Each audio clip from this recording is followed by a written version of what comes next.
মাটি সংগ্রহ করার সিস্টেম হয়েছে জমিটার 4 কোণার থেকে কিন্তু মাটিটা নিতে লাগে নিয়ে এই 4টা কোণার মাটির একসঙ্গে মিক্স করে ওই মাটিটার 100 গ্রাম বা 200 গ্রাম মাটি আমরা যে স্যাম্পলের ব্যাগটা পাঠাই ওই ব্যাগটার মধ্যে করে আমরা ল্যাবরেটরিতে পাঠাই।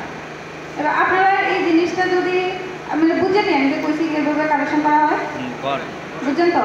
এবার যখন আপনারা জমি থেকে কালেকশন করতে যায় আপনারা কিন্তু জিনিসটা দেখতে পারেন যে আমার জমি থেকে মাটিটা কালেকশন করা হইতেছে এটা কি ঠিকভাবে ঠিক ইয়েতে প্রসেসে করা হইতেছে কিনা। আর আপনারা একটা জিনিস লক্ষ্য রাখবেন অনেক সময় জমিতে যখন কিছু কুড়া দেওয়া হয় এর ঠিক 7 থেকে 10 দিনের মধ্যে যাতে ওই জমি থেকে মাটিটা মানে কালেকশন না করা হয় এই জিনিসটা আপনারা বিএলডব্লিউ করে দিবেন।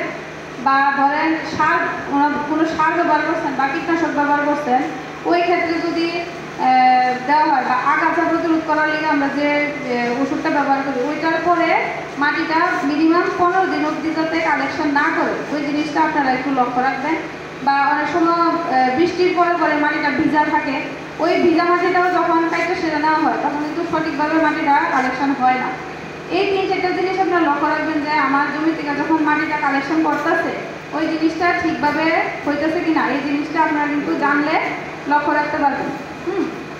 আর এবার মাটিতে যে উপাদানটি থাকে এটি আমি তো কইলাম যে 12টা উপাদান থাকে এই 12টার মধ্যে 3টার কথা আমি কইলাম যে এই 3টা মাটিতে কোন কোন কাজে একটা ফসলের ক্ষেত্রে কোন কোন কাজে ব্যবহার করা হয়। এবার ধরেন একটা কই যেমন মাটি আপনারা জানেন হয়তো জানেন যে গাছ কিসের মধ্যে খাওয়ান তৈরি করে পাতার মধ্যে। হ্যাঁ, গাছের পাতারে কিন্তু গাছের রান্নাঘর করা হয় মানে গাছ যে খাবারটা তৈরি করে খাইতেছে সালোক সংশ্লেষ বা রোদ্রের ইয়েতে ওইটা কিন্তু গাছের পাতাতে করা হয়। হ্যাঁ, এবার এই যে প্রক্রিয়াটা ওই প্রক্রিয়াটা হওয়ার লিগেও মাটির একটা উপাদান আছে যে উপাদানটা জরুরি ওই উপাদানটা যদি কম থাকে তাহলে ওই প্রক্রিয়াটা কম হইব গাছটা খাওয়ার কম পাইবে ওইটা হইল ম্যাঙ্গানিজ। যদি ম্যাঙ্গানিজ মাটিতে কম থাকে সেক্ষেত্রে আমার সালোক সংশ্লেষটা কম হইব মাটির খাওয়ারটা কমতে রইব দেখা যাব আমি সব কিছু সারটা সবই দিচ্ছি কিন্তু আমার গাছটা সেরকম দেখতে পরিপূর্ণ লাগতেছে না।